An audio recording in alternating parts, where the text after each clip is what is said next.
Hello friends. तो देखिए, इस वीडियो में आज हम एपीआई के बारे में सीखेंगे। अभी कई स्टूडेंट जो इस वीडियो को देख रहे होंगे या जो कॉलेज में हैं, स्कूल में हैं, खास तौर पर जो कॉलेज में हैं और वो अभी जॉब के लिए रेडी हो रहे हैं, इंटर्नशिप लेना चाह रहे हैं, या जिन्होंने इंटर्नशिप ले लिए तो उन्होंने ये देखा होगा वहाँ पर काम हो रहा है एपीआई में।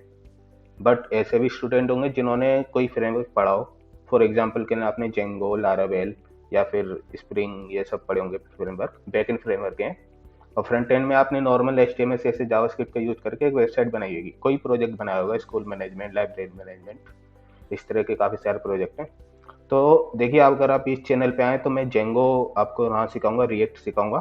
तो मैं इसी का ही एग्जांपल लूंगा और इस एपीआई का जो आज डिस्कशन है इसको मैं बहुत ही प्रैक्टिकली आपको समझा कर चलूंगा। ठीक है, तो मेरी बात को आप समझ लेना, मैं आपको बहुत ही आपका एकदम डाउट क्लियर हो जाएगा आज। तो इस वीडियो में आप बने रहें। ठीक है, तो इसमें आज हम पूरा एपीआई के बारे में डिस्कस करेंगे पूरी प्रैक्टिकल अप्रोच के साथ। ठीक है, तो मैं इसको अब स्टार्ट करता हूँ और चैनल को जरूर सब्सक्राइब कर लेना, मेरे वीडियो लाइक कर देना। ठीक है, तो देखिए एपीआई।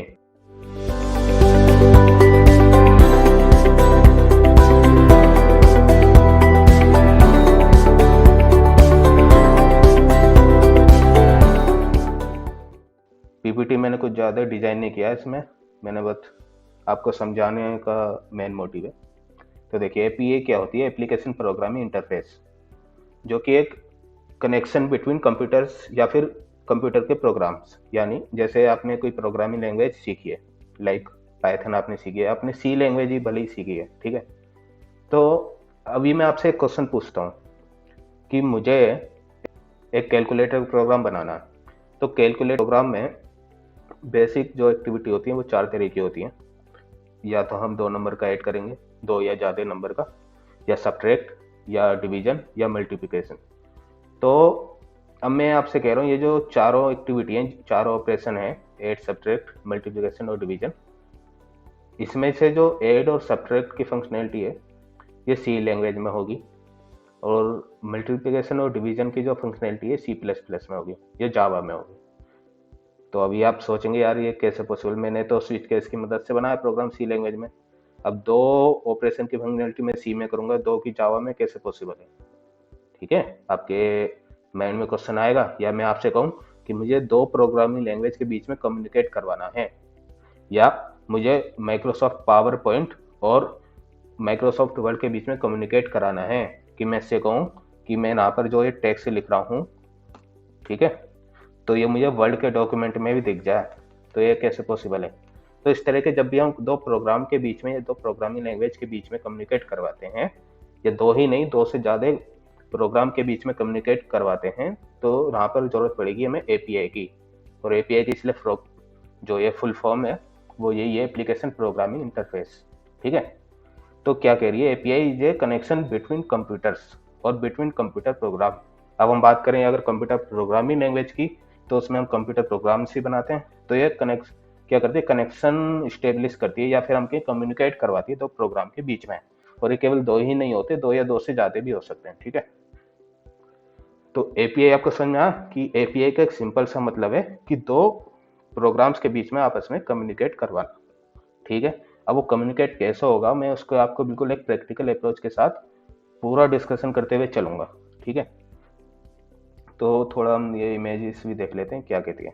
तो आपने अगर देखिए यहाँ पर जो ये वीडियो देख रहे हैं, उन्होंने कम से कम बेसिक वेबसाइट तो बनाई हो जिसमें उन्होंने बैक एंड और फ्रंट एंड किया हो।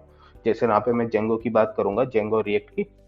तो आपने अगर जेंगो में किया होगा तो आपने जेंगो टेम्पलेट का यूज करके HTML जैसे जावास्क्रिप्ट फ्रंट एंड डिजाइन किया होगा। ठीक है, और बैक एंड में आपने जेंगो फॉलो किया होगा, है ना, जेंगो फ्रेमवर्क। तो आपने किया क्या? आपने जेंगो बैकएंड में बनाया views.py, URLs में उसके मैपिंग कर दी, और फ्रंट एंड में जेंगो टेम्पलेट, एक टेम्पलेट फोल्डर आप बनाते होंगे, उसमें सारा HTML रहता होगा। ठीक है, और एक स्टैटिक फोल्डर में स्टैटिक कंटेंट आपका CSS जावास्क्रिप्ट रखते होगे ना, यही जेंगो का आर्किटेक्चर होता है। तो आपने इस तरह से काम किया है, तो ठीक है, बिल्कुल बढ़िया बात है, इसी तरह से वेबसाइट बनती है जैसा आपने आर्किटेक्चर उसका बनाया। लेकिन देखिए, कुछ लाइफ होती है कि अब आपको ऐसे नहीं, अब आपको इस तरीके से काम करना है। ये एपीआई का कॉन्सेप्ट भी ऐसा ही है, इसमें भी वही सारा काम होगा, वेबसाइटें बनेंगी, ई कॉमर्स वेबसाइट होगी, या कुछ भी हो गया। ठीक है, सारा काम वैसा ही होगा, लेकिन अब ये एपीआई के थ्रू होगा। लाइक मैं अगर टू डू ऐप बना रहा हूँ, मैं अगर ई कॉमर्स वेबसाइट बना रहा हूँ, और आपने अगर पहले कोई प्रोजेक्ट बनाया, अगर मैं आपसे कहूँ कि आपको ई कॉमर्स वेबसाइट बनानी है तो जेंगो में, तो आपके दिमाग में एक पिक्चर क्लियर हो जाएगी, ठीक है बना दूंगा, इस तरह से बैकएंड डिजाइन होगा, टेबल का रिलेशन ऐसा ऐसा होगा, जेंगो टेम्पलेट में एचटीएमएल सीएसएस जावास्क्रिप्ट का स्ट्रक्चर इस तरीके से डिजाइन करना पड़ेगा, ऐसे जेंगो एप्स करके मैं बना दूंगा एक ई कॉमर्स वेबसाइट, इस तरह से आपने सोच लिया होगा, ठीक है। लेकिन आपने इसमें सोचा कि मैं एपीआई का यूज करूंगा, रेस्ट एपीआई का यूज करके बनाऊंगा, ठीक है। अब मैं एक ऊपर की बात बोल रहा हूँ आपसे। अब यही क्वेश्चन है कि मैं आपसे ई कॉमर्स वेबसाइट बनाना चाह रहा हूँ, आपको ई कॉमर्स बनानी है, तो अब आपको ये सोचना है कि ठीक है मैं बैक एंड बना लूंगा, इस तरह से मॉडल का रिलेशन डिजाइन कर लूंगा, और फ्रंट एंड में मैं रिएक्ट का यूज करूंगा या एंगुलर का यूज करूंगा। यहाँ पर थोड़ी आई टेढ़ी बात। अब मैंने क्या क्या कहा है आपसे कि फ्रंट एंड में मैं रिएक्ट का यूज करूंगा, ठीक है, और मैं रिएक्ट का ही इस यहाँ पर ट्यूटोरियल लाऊंगा इस चैनल पर। तो मैंने आपसे कहा है फ्रंट एंड में मैं रिएक्ट का यूज करूंगा, जेंगो टेम्पलेट नहीं कहा मैंने, यानी मैंने normal plain HTML CSS JavaScript में नहीं कहा आपसे कोडिंग करने को। तो आप कहोगे मैं जेंगो जानता हूँ, मैं एचटीएमएल सीएसएस जावास्क्रिप्ट जानता हूँ, ये तो रिएक्ट आता नहीं, और कैसे होगा फ्रंट एंड ये भी नहीं पता मुझे। ठीक है, आपकी बात बिल्कुल सही है। तो जो लोग जेंगो वाले हैं उन्होंने एक चीज और पढ़ी होगी, जेंगो रेस्ट फ्रेमवर्क, जिसमें हम रेस्ट एपीआई बनाते हैं, ठीक है। अभी रेस्ट एपीआई जो होती है ये कुछ नहीं होता है, जेसन डेटा होता है, वो मैं अभी आपको सब कुछ दिखाऊंगा। तो क्या होता है ना, जेंगो रेस्ट फ्रेमवर्क होता है, उसको आने के लिए आपको वो नॉर्मल जो प्लेन जेंगो है वो आना चाहिए। एक करंट ऐप बना लो आप, क्रिएट रीड अपडेट डिलीट, ठीक है। उस तरह से एक टू डू ऐप बना लिया, ई कॉमर्स वेबसाइट बना ली, तो आपका काफ़ी कमांड हो जाएगी जेंगो में। तो ये सब आप बना सकते हो। फिर उसके बाद आपको पढ़ना चाहिए जेंगो रेस्ट फ्रेमवर्क, जिसमें आप रेस्ट एपीआई बनाना सीखो। इसमें क्या होगा ना, जब आप रेस्ट एपीआई बनाओगे तो आप नॉर्मल इस तरह से कोडिंग नहीं करोगे जेंगो टेम्पलेट बना के। हालांकि आप ऐसा भी कर सकते हो कि आपने एपीआई तो बना ली जेंगो रेस्ट फ्रेमवर्क में, उसके बाद आप एचटीएमएल टेम्पलेट बना रहे हो और एजेक्स के थ्रू उसको इंटीग्रेट करवा रहे हो फ्रंट एंड पे। बट अगर आप रिएक्ट और एंगुलर में कोडिंग करते हो तो आपको काफ़ी आसानी हो जाती है कोडिंग करने में, काफ़ी वेराइटी ऑफ फीचर आपको देखने को मिलते हैं, और आपका मतलब काफ़ी सारा काम एज ए क्लाइंट पर ही, क्लाइंट की मशीन पर ही एग्जीक्यूट हो रहा होता है। बहुत फ़ायदा है रिएक्ट के, है ना। मैं एक अभी कंपनी में ज्वाइन हुआ हूँ, थोड़ा मतलब हो गए मुझे 6 महीने, एक प्रोडक्ट बेस्ड कंपनी में हूँ एज ए रिएक्ट डेवलपर। तो मैं आपको यही बताना चाह रहा हूँ कि अभी आपको नॉर्मल काम नहीं करना है, सिंपल HTML टेम्पलेट बना दी, अभी आपको एपीआई के थ्रू काम करना है, ठीक है। तो मैं आपको ये दिखा देता हूँ ये कैसे होता है। जैसे आपने पढ़ा होगा क्लाइंट सर्वर आर्किटेक्चर, तो उसमें एक क्लाइंट होता है, बीच में इंटरनेट बना दिया और एक सर्वर बना दिया। यहाँ पर भी वैसे ही है जैसे आपको ये इमेज में दिख रहा होगा। अभी क्या है, ये है क्लाइंट। यहाँ पर भी वैसे गेट पोस्ट पुट और डिलीट इस तरह की रिक्वेस्ट होती है, HTTP रिक्वेस्ट, ये जाएंगी सर्वर पर, रेस्ट एपीआई पर, ठीक है। और ये भेजेगा डेटाबेस में, जो भी यहाँ पर सर्वर लगा होगा आपने जिसमें कोडिंग करी है, तो वहाँ से जो भी एपीआई जाएगी सर्वर के पास, डेटाबेस के पास, वो उस एपीआई का जो काम, जो कोडिंग लिखी होगी सर्वर पर, उसके बिहेवियर के अनुसार वो उसको रिस्पॉन्स भेजेगा, और वही रिस्पॉन्स क्लाइंट को दिखा देगी रेस्ट एपीआई इस तरह से। और ये जो फॉर्मेट होगा वो जेसन में ही आज सबसे ज़्यादा पॉपुलर है, इस तरह से जाएगा। तो ये इस तरह से रेस्ट एपीआई कहलाती है। इसको ही मैं प्रैक्टिकल आज आपको दिखाने वाला हूँ, जेंगो रिएक्ट का, ठीक है। तो आप बिल्कुल समझ लेना एपीआई क्या होती है। एपीआई कुछ नहीं है, ठीक है। अगर आप के दो प्रोग्राम के बीच में कम्युनिकेट करवा सकते हैं हम एपीआई के थ्रू, है ना। ये बहुत ही स्टैंडर्ड डेफिनेशन है, विकिपीडिया पर थी, ठीक है। तो एपीआई कुछ नहीं है, दो प्रोग्राम के बीच में आपस में कम्युनिकेट करवा सकती है, हम दो प्रोग्रामिंग लैंग्वेज के बीच में आपस में कम्युनिकेट करवा सकते हैं। ये भी मैं आपको करवा के दिखाऊंगा अभी पूरा प्रैक्टिकल, ठीक है। तो आप बने रहना। तो देखिए, अच्छा एक और सिनेरियो मैं लेकर चलता हूँ इसमें से। आप सब ने फेसबुक तो यूज किया होगा, है ना। तो आपने जब अकाउंट बनाया था, अब देखिए एक सिनेरियो, आप उसका जवाब देना। आपने फेसबुक खोला, उसमें अकाउंट बनाया वेबसाइट से, ठीक है। वेबसाइट से कह रहा हूँ मैं, मोबाइल ऐप की बात नहीं कर रहा हूँ। तो आपने वेबसाइट खोली facebook.com, वहाँ से आपने साइन अप किया, हो गया सक्सेसफुली, आपका डैशबोर्ड आ गया, सक्सेसफुली आप साइन अप हो गए फेसबुक पर। कुछ देर आपने फेसबुक चलाया भी, ठीक है, फिर आपने बंद कर दिया। अब क्या होता है, घंटे 2 घंटे बाद आप फिर जाते हैं फेसबुक चलाते हैं, और अब आपकी इच्छा हो रही है आप वेबसाइट के थ्रू नहीं चलाएंगे फेसबुक को, मोबाइल ऐप जो फेसबुक का है उसके थ्रू आप फेसबुक ओपन करेंगे। तो मुझे आप बताइए, जो आपने साइन अप किया था वेबसाइट में, तो अब आप मोबाइल में भी साइन अप करोगे क्या, दोबारा अकाउंट बनाओगे क्या फेसबुक चलाने के लिए? तो आप कहोगे नहीं, मैं तो सीधा अब लॉग इन करूंगा, अपने यूजर नेम पासवर्ड डालूंगा जो मैंने वेबसाइट से डाले थे, अपनी डिटेल दी थी। तो अब तो मैं मोबाइल ऐप में क्या, मैं वेबसाइट में जाऊंगा तो मुझे केवल लॉग इन करना पड़ेगा और मेरा डैशबोर्ड आ जाएगा, फेसबुक में चलाऊंगा। तो आप मुझे बताइए, जो अभी आपने जो वेबसाइटें बनाई थी जेंगो में, ई कॉमर्स बनाई या कोई और बनाई है, मैं आपसे कह रहा हूँ आपने जो जेंगो टेम्पलेट का यूज करके वेबसाइट बनाई है, अब मैं इसका मोबाइल ऐप बनाना चाहूँ तो आपका कोड कैसे मतलब काम करेगा वहां पर? बात समझ में आ रही है? यानी मैं कहना ये चाह रहा हूँ, जैसे एक फेसबुक का ऐप है, फेसबुक की जो वेबसाइट है, इसको मैंने वेबसाइट से किया साइन अप, लॉग इन करके मैंने चलाया। अब मैं मोबाइल से चलाना चाह रहा हूँ तो वही यूजर क्रेडेंशियल में देता हूँ और वो खुल जाता है, लॉगिन हो जाता है। लेकिन मोबाइल को कैसे पता, मोबाइल के फेसबुक को, कि मैंने वेबसाइट के फेसबुक से किया है साइन अप? वो तो वहाँ खुल जाता है लेकिन परफेक्टली, है ना? तो इस ये चीज़ क्लियर करेगी ये वाली इमेज। तो ना क्या होता है, जैसे क्लाइंट में लैपटॉप दिया हुआ है ना, ऐसे मोबाइल या कुछ भी हम डिवाइस हो सकती है क्लाइंट साइड पर, मोबाइल हो गया, लैपटॉप, कंप्यूटर, कुछ भी, ठीक है।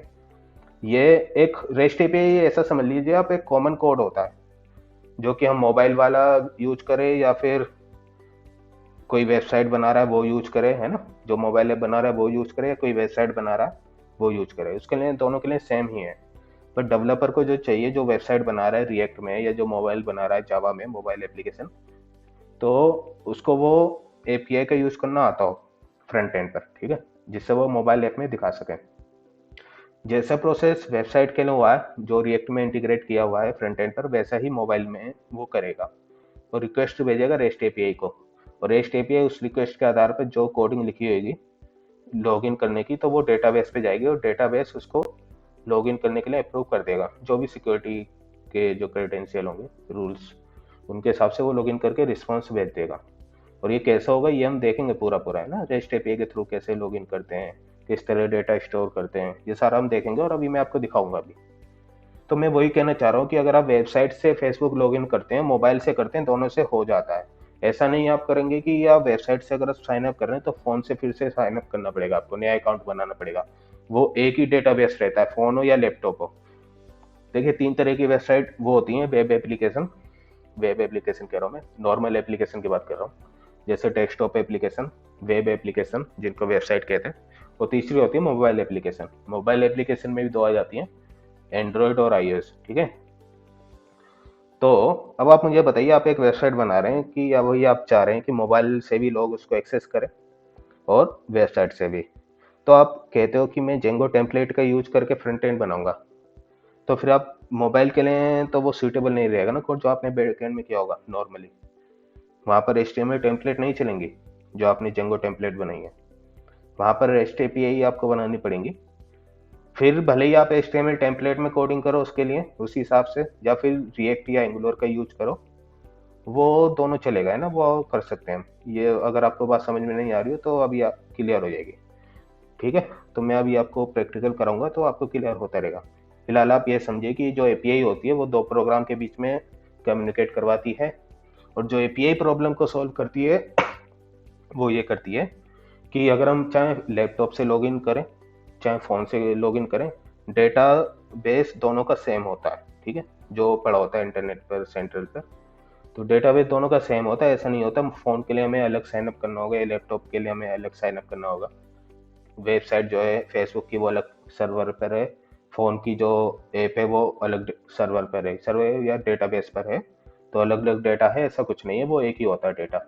और दोनों डिवाइस, फ़ोन या लैपटॉप, वो एक ही डेटाबेस को एक्सेस कर रही होती हैं वाया एपीआई, ठीक है। तो ये होता है एपीआई। अब जैसे इसी इमेज में क्या कह रहे हैं, देखो, फ़ोन और लैपटॉप दोनों ऐसे दिखा दिए, एपीआई गेटवे होता है, ठीक है। जो एपीआई हम कोडिंग करेंगे वो एपीआई की कोडिंग रहती है जिससे वो इंटरेक्ट करते हैं हमारे फ़ोन और लैपटॉप। और यही एपीआई, जिस तरह की जो एपीआई रिक्वेस्ट है, यानी रिक्वेस्ट कह रहा हूँ मैं, एपीआई का जो भी यूआरएल स्पेसिफिक होती है ये, ठीक है, जिस यूआरएल पे जैसी कोडिंग लिखी हुई है, जैसे यूजर सर्विस की एक एपीआई है, बिलिंग सर्विस की एक एपीआई है, ये जो माइक्रो सर्विस में, ऑर्डर सर्विस की एक एपीआई होगी, ऑथ सर्विस की एक एपीआई होगी। इस तरह से अलग अलग काम करने के लिए अलग अलग एपीआई हम बनाते हैं। अब चाहे फिर हम उसे मोबाइल से एक्सेस करें या लैपटॉप से एक्सेस करें, काम एक ही होना, क्योंकि इन सब का डेटाबेस जो माइक्रो सर्विस है वो सब एक ही जगह पर होगा पूरा डेटाबेस, और ये एक्सेस हो रहेंगे और पूरी सिक्योरिटी होती है, ठीक है, ये भी मैं आपको दिखाऊंगा। तो इसी वेज में क्या कर रहा है, वेब पेज होता है हमारा रिस्पॉन्स, इंटरनेट की जो रिक्वेस्ट, एपीआई होती है, वेब सर्वर और डेटाबेस। हाँ, ये थोड़ा ज़्यादा अच्छा है। तो ये आपको क्लियर हो गया होगा कि हम काम वही हो रहा होता है क्लाइंट सर्वर आर्किटेक्चर वाला, बस हम यहाँ पर एपीआई जोड़ देते हैं। एपीआई जोड़ने का मकसद यही है कि हम ऐसा ना हो फ्यूचर में कि हमने जो वेबसाइट बनाई है अब हम उसका मोबाइल ऐप बनाना चाहें तो मोबाइल ऐप के लिए वही डेटाबेस सेम रहे, तो ये कैसे होगा। अभी आप ये सोच के देखिए, जिन्होंने जेंगो में कोडिंग करी है, आपने कोई वेबसाइट बनाई है, मैं उसका मोबाइल ऐप बना रहा हूँ, अब डेटा, अगर मोबाइल ऐप से अगर हम डेटा स्टोर कराना चाह रहे हैं जेंगो के डेटाबेस में, इसको लाइट का जो बाय डिफॉल्ट रहता है उसमें कैसे करेंगे, मोबाइल ऐप के थ्रू। और जो मोबाइल ऐप है वो जावा में बना हुआ है, ऐसा ही नहीं है कि वो पाइथन में बना हुआ है ना। तो अलग प्रोग्रामिंग लैंग्वेज हो सकती है फ़ोन के लिए, और जावा सबसे ज़्यादा पॉपुलर है उसके लिए। तो यहाँ पर जो ये प्रॉब्लम है इसी का ही सोल्यूशन देती है एपीआई, ठीक है। तो अब हम बात करते हैं प्रैक्टिकल की, ठीक है। तो प्रैक्टिकल में हम क्या करेंगे, अब मैं आपको प्रैक्टिकल में आप ऐसा समझना कि पाइथन और जावास्क्रिप्ट आपस में बातें कर रहे हैं, ठीक है। पाइथन भी एक प्रोग्रामिंग लैंग्वेज है, जावास्क्रिप्ट भी, तो दोनों लैंग्वेज आपस में कम्युनिकेट कर रहे हैं। ये अभी मैं आपको लाइव दिखाने वाला हूँ। तो कम्युनिकेट करने का मतलब ये है कि यहाँ पर पाइथन का होगा जेंगो फ्रेमवर्क और जावास्क्रिप्ट का होगा रिएक्ट। वो एक फ्रेमवर्क नहीं है, लाइब्रेरी है, लेकिन काम पूरे फ्रेमवर्क वाले करता है रिएक्ट। तो रिएक्ट में क्या होगा, फ्रंट एंड होगा और जेंगो में होगा बैक एंड।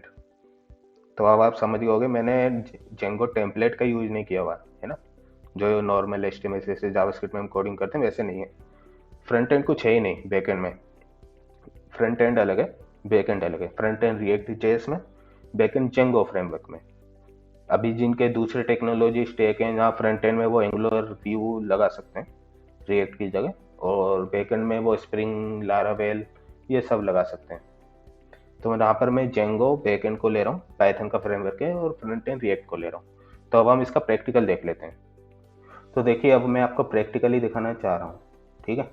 तो फ्रंट एंड में मैंने रिएक्ट यूज किया और बैक एंड में जेंगो यूज किया करके मैंने एक प्रोजेक्ट बनाया। प्रोजेक्ट एक टू डू ऐप है, ठीक है।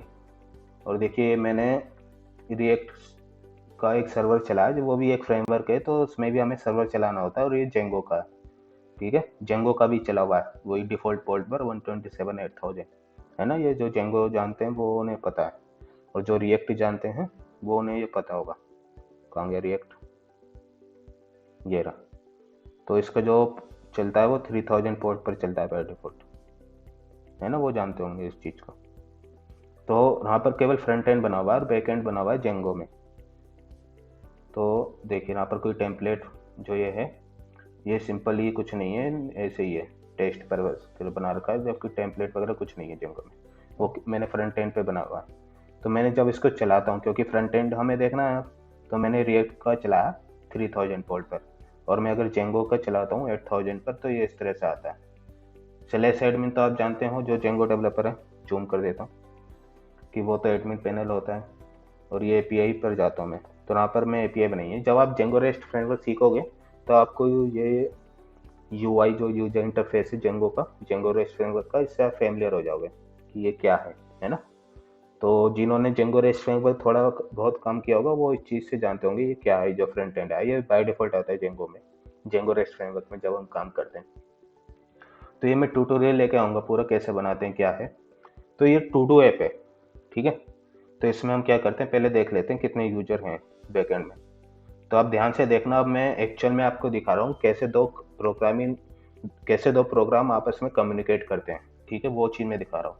और जेंगो में कोई फ्रंट एंड नहीं बना हुआ, फ्रंट एंड बिल्कुल अलग है, जावास्क्रिप्ट में बना हुआ है। तो देखिए ये चीज़ है, दो यूजर बने हुए हैं यहाँ पर, ठीक है। तो मैं क्या करता हूँ, एक नया यूजर बनाता हूँ।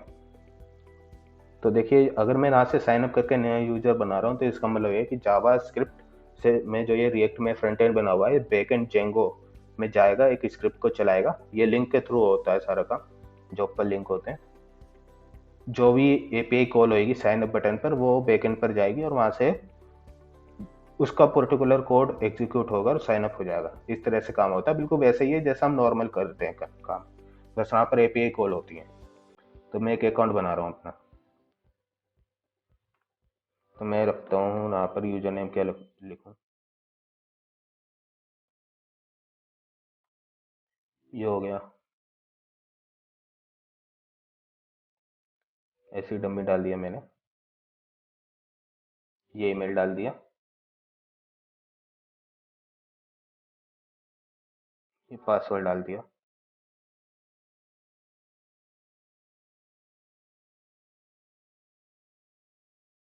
जेंडर सेलेक्ट कर लिया और ये इमेज। मैंने वैलिडेशन पूरी लगा रखी है इसलिए सारा डेटा मुझे एंटर करना पड़ा और ये साइन अप कर दिया मैंने।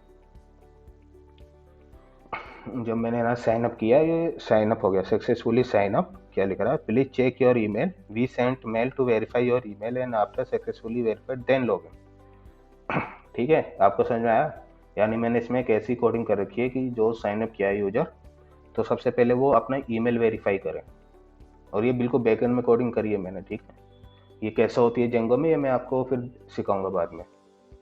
इसके काफ़ी सारे ट्यूटोरियल आने वाले हैं, इसलिए आप इस चैनल को जरूर सब्सक्राइब कर लें। तो मैंने जिस ईमेल आईडी से साइन अप किया था उस ईमेल आईडी पे जीमेल पर जा रहा हूँ मैं, और ये देखिए एक ईमेल आया हुआ है मुझे कि योर रजिस्टर अकाउंट, ये टू डू ऐप। ये देखिए इस तरह से लिंक जनरेट करना ये सब जेंगो में किया जाता है।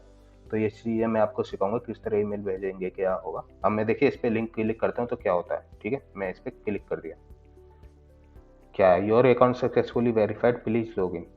अभी लॉगिन हम कर सकते हैं। ठीक है, ईमेल, यूजर नेम और फ़ोन नंबर तीनों के थ्रू हम लॉगिन कर सकते हैं। ठीक है, तो अगर हम नहीं करते ना, जब वेरीफाई नहीं करते यहाँ से, तो वो लॉगिन नहीं होता है ना। किस तरह ये हैंडल करना है, ये चीज़ें सीखनी होती हैं। तो यही कंपनी मांगती है, कम से कम इतना कैंडिडेट को आना चाहिए। तो मैं यूजर नेम डाल देता हूँ और देखिए मैं लॉगिन हो गया, सक्सेसफुली लॉगिन, इस तरह से टोस्ट आ गया। अब मैं कुछ भी टाइटल डाल देता हूँ, hello please subscribe my channel.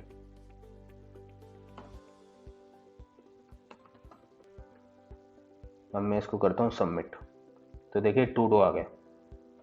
इसे हम यहाँ से खोल सकते हैं, है ना, एडिट कर सकते हैं और डिलीट भी कर सकते हैं, ये सब हम कर सकते हैं यहाँ से। और जैसे मैं डालता हूँ, सर्च भी कर सकते हैं। और देखिए बात का है तो पहले आएगा, ये मैंने कोडिंग करके देखिए पहले आ गया। अब मैं एक सर्च करता हूँ यहाँ से, माई जहाँ पर लिखा हुआ है ना, जहाँ पर माई लिखा हुआ है वो टू डू आ जाए, तो देखिए वो आ गया। इस तरह से ये क्लाइंट साइड पर सर्चिंग हो रही है ना, फ्रंट बैक एंड से इसका कोई लेना देना नहीं है। यही फ़ायदा होता है थोड़ा कोडिंग करने का। फ्रंट एंड पर अगर हम वैलिडेशन लगाते हैं तो सर्वर पर हम ज़्यादा क्वेरी एग्जीक्यूट नहीं कराना चाहेंगे।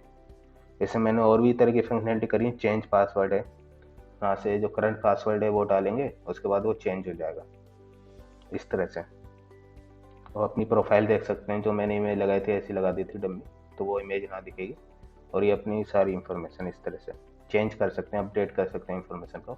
अकाउंट डिलीट करना है तो उसका भी मैंने ऑप्शन दिया, डिलीट अकाउंट। तो ये पूरा फ्रंट एंड पे मैंने बनाया हुआ है, यहाँ पर जेंगो टेम्पलेट का कोई यूज नहीं है। लॉग आउट करना चाहे हम लॉग आउट कर सकते हैं। ठीक है, और ये देखिए साइन इन विद गूगल मैंने लगाया हुआ है, फेसबुक है, गिटहब है, ट्विटर है, यहाँ से हम साइन अप कर सकते हैं। और ये कैसे डेटा आ रहा है अभी मैं आपको कंसोल करके और दिखाऊंगा। ठीक है, तो आप ही बने रहना। तो देखिए मैंने साइन इन विद गूगल किया, उससे साइन इन हो गया। ये दूसरा अकाउंट है इसलिए वो टू टू नहीं दिखे, है ना। साइन इन विद गूगल ये दूसरा अकाउंट है, जिससे मैं यहाँ पे क्रिएट करता हूँ गूगल,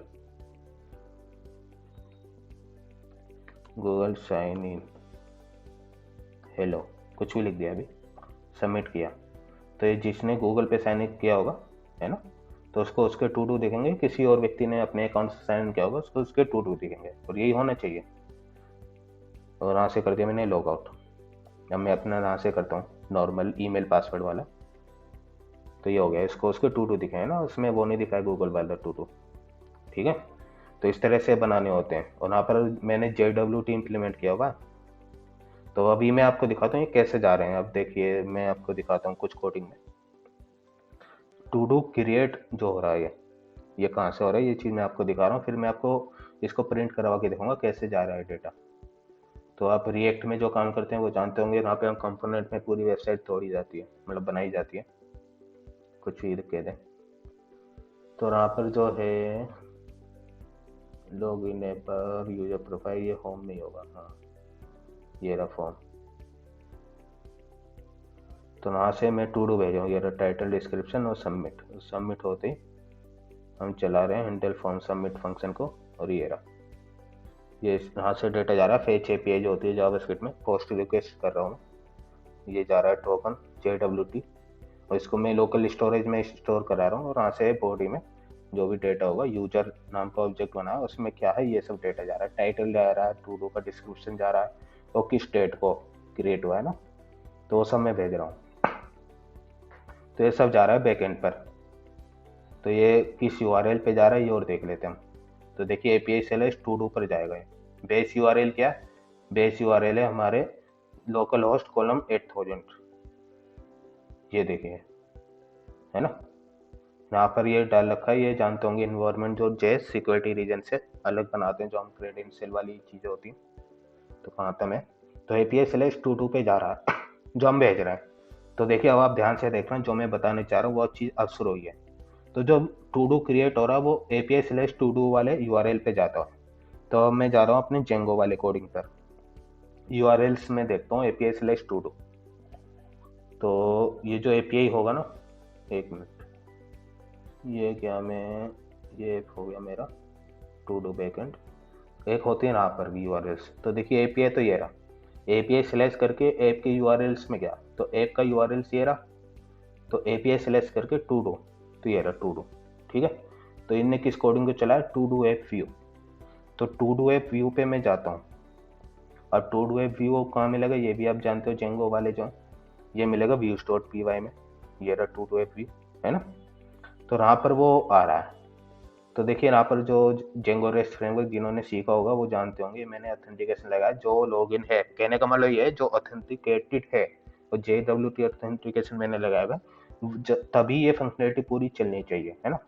गेट चलेगा फंक्शन, ये ऑटोमेटिक होगा कि जब गेट रिक्वेस्ट आएगी, पोस्ट होएगा जब पोस्ट रिक्वेस्ट आएगी। और देखिए फ्रंट एंड रिएक्ट से जेंगो में किस तरह से हम डेटा को लेंगे, रिक्वेस्ट और डेटा करेंगे, और आगे वही पैरामीटर के नाम लिखेंगे जो हमने फ्रंट एंड पे से भेजेंगे। यहाँ से देखिए की का जो नाम है ना, की में ID टाइटल डिस्क्रिप्शन डेट, बिल्कुल सेम यही स्पेलिंग के नाम होने, ID टाइटल डिस्क्रिप्शन डेट।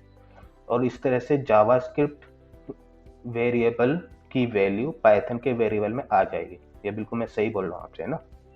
और इस तरह से कैसे डेटाबेस में स्टोर होती है ये आप जानते हैं। टेबल का नाम मैंने टू डू बनाया होगा, समझ गए होंगे आप, और सेव आगे मैंने कर दिया, और रिस्पॉन्स भेज दिया 200 ओके। और अगर कोई एरर आई, ट्राई एक्सेप्ट ब्लॉक में मैंने लिखा हुआ, कोई एरर आई तो 406 में भेज देता हूँ, जिसका मतलब होता है नॉट एक्सेप्टेबल रिस्पॉन्स।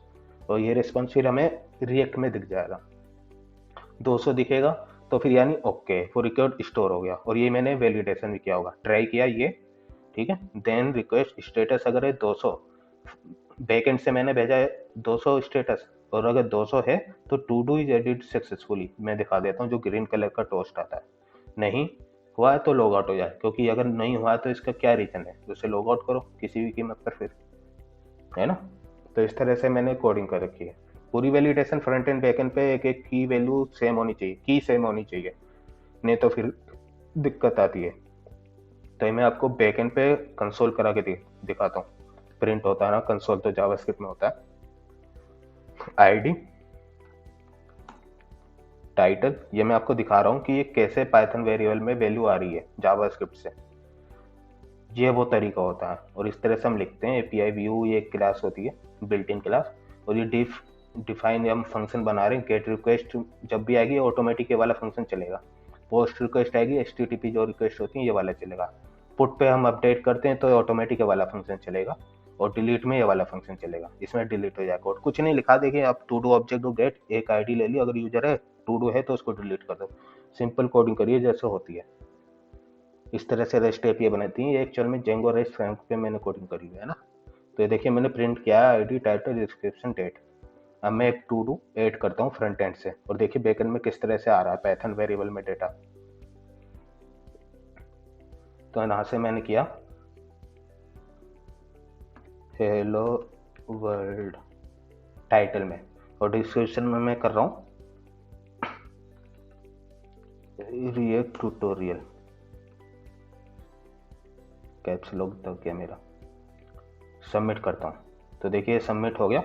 और अभी आपको बैक एंड पे दिखाता हूँ, ये तो फ्रंट एंड है, बैक एंड पे चलते हैं। तो ये देखिए, ये तो आ गई आईडी, हेलो वर्ल्ड, ये टाइटल का नाम, ये आ गया डिस्क्रिप्शन, और ये आ गई डेट। डेट के लिए तो हमें इनपुट कराने की ज़रूरत नहीं है, देखा, यानी डेट के लिए हमें जो है इनपुट कराने की ज़रूरत नहीं है फ्रंट एंड से, क्योंकि हमें टाइटल डिस्क्रिप्शन चाहिए। आईडी तो हम यूनिक जनरेट कर सकते हैं कोडिंग के थ्रू, और डेट भी, न्यू जो डेट ऑब्जेक्ट होता है जावास्क्रिप्ट का, उसके थ्रू मैंने डेट जनरेट कर दी, और जो आईडी है उसको मैंने CUID एक पैकेज होता है, उससे मैंने यूनिक आईडी को जनरेट कर दिया, और टाइटल डिस्क्रिप्शन जो फ्रंट एंड से एंटर हो रहा वो कर दिया। इस तरह से बैक एंड पर गया है, यहाँ से कहाँ गया, ये रहा, ये बैक एंड पर गया है। तो इस तरह से पाइथन वेरिएबल में डेटा आ गया API के थ्रू। तो ये आपने प्रैक्टिकल इसका देख लिया है, और यही हमने डेटाबेस में फिर बैक एंड के स्टोर करा दिया, यानी फ्रंट एंड बैक एंड यही REST API के थ्रू हम काम करते हैं इस तरह से। और API कॉल होती है फेच API के थ्रू, ये फेच होती है या Axios के थ्रू हम कर सकते हैं, लेकिन Axios जो होता है वो थर्ड पार्टी पैकेज होता है, तो बाकी हम फेच API के थ्रू हम ये कॉल करवा रहे हैं। हम Axios के थ्रू भी करवा सकते हैं, लेकिन उसके लिए हमें उसको इंस्टॉल करना पड़ेगा, वो थर्ड पार्टी पैकेज है, तो वो हम करा सकते हैं, सिमिलर है, और इस तरह से ये कॉल होती है। तो ये आपको समझ में आया API का कॉन्सेप्ट। ये भी आपने लाइव देखा है कि दो प्रोग्राम आपस में कैसे कम्युनिकेट करते हैं, फ्रंट एंड और बैक एंड, या हम ये भी कह सकते हैं कि दो प्रोग्रामिंग लैंग्वेज आपस में कैसे कम्युनिकेट करती हैं, जावास्क्रिप्ट और पाइथन। अभी इसका मोबाइल ऐप बनेगा, कोई दिक्कत नहीं है, हम API बता देंगे ये API है, और इस तरह से काम होगा। ये मैं आपको दिखा देता हूँ, ये जो URL होते हैं ना, ये इन्हीं के थ्रू एग्जीक्यूट होता है पूरा सिस्टम। देखिए मैंने JWT लगाया, पोस्टमैन से ही मैं दिखा सकता हूँ, बेस URL में देख लो आप, लोकल होस्ट :8000 है, API/login पे गया, और इस तरह से टोकन आया, रिफ्रेश टोकन, एक्सेप्ट टोकन। अब जिन्होंने JWT पढ़ा है तो वो जानते होंगे ये क्या है ना। जब एक्सेस टोकन एक्सपायरी हो जाता है तो इस रिफ्रेश टोकन से हम उसको रिफ्रेश कर देते हैं टोकन को, जिससे ये चेंज हो जाता है। इस तरह से सिक्योरिटी इंप्रूव हो जाती है। JWT काफ़ी अच्छा टोकन है। यहाँ से भी हम create to do, read to do, ये सब कर सकते हैं ना, बॉडी में पैरामीटर भेजकर, तो ये हम कर सकते हैं, पोस्टमैन के थ्रू भी कर सकते हैं। तो मैंने आपको ये फ्रंट एंड पे दिखाया कि एक्चुअल में आपको क्लियर हो कि ये API है क्या। तो ये आपको समझ में आया होगा API का कॉन्सेप्ट। आई होप मुझसे तो कुछ रहा नहीं है। अभी आपको समझ आना चाहिए कि दो प्रोग्राम के बीच में कम्युनिकेट करवाते हैं। मैंने आपको लाइव दिखा दिया किस तरह से कम्युनिकेट होता है। तो अगर ये वीडियो पसंद आई हो, इस चैनल को सब्सक्राइब करें, और नेक्स्ट टाइम पर मैं आपको इस तरह के प्रोजेक्ट बनाने सिखाऊंगा कि किस तरह से बनाए जाते हैं, है ना। इसी प्रोजेक्ट को भी दिखाऊंगा, व्हाट्सएप में आपको बनाने सिखाऊंगा। React.js में मैंने व्हाट्सएप बनाया, पुश नोटिफिकेशन है, फायरबेस क्लाउड मैसेजिंग जो होती है FCM, उसको कैसे इंप्लीमेंट करते हैं। रिएक्ट में PWA होता है, प्रोग्रेसिव वेब ऐप, उसको किस तरह से बनाते हैं। प्रोग्रेसिव वेब ऐप का मतलब आप समझे, नहीं समझे होंगे, जो रिएक्ट जानते हो वो भी समझ लें। ये जैसे ये है ना गूगल कीप, क्या मैं कहूँ, ये मैं चलिए बताऊंगा आपको। मतलब ये जो गूगल कीप है ना, गूगल का जो टू डू है, इसका कोई डेस्कटॉप एप्लीकेशन नहीं है, लेकिन मैं इसको यूज कर सकता हूँ, ठीक है। तो ये हो पा रहा है एज ए डेस्कटॉप एप्लीकेशन। ये एग्जांपल है PWA का, प्रोग्रेसिव वेब ऐप, है ना। तो इस तरह से हम कर सकते हैं। ये मैं जब देखेंगे जब बताऊंगा आपको। इसमें और भी कई सारे फीचर होते हैं PWA में। तो ठीक है, अभी आपको API का कॉन्सेप्ट क्लियर हुआ होगा, तो इस चैनल को प्लीज़ सब्सक्राइब करें, आगे इस तरह की वीडियो आने वाली है।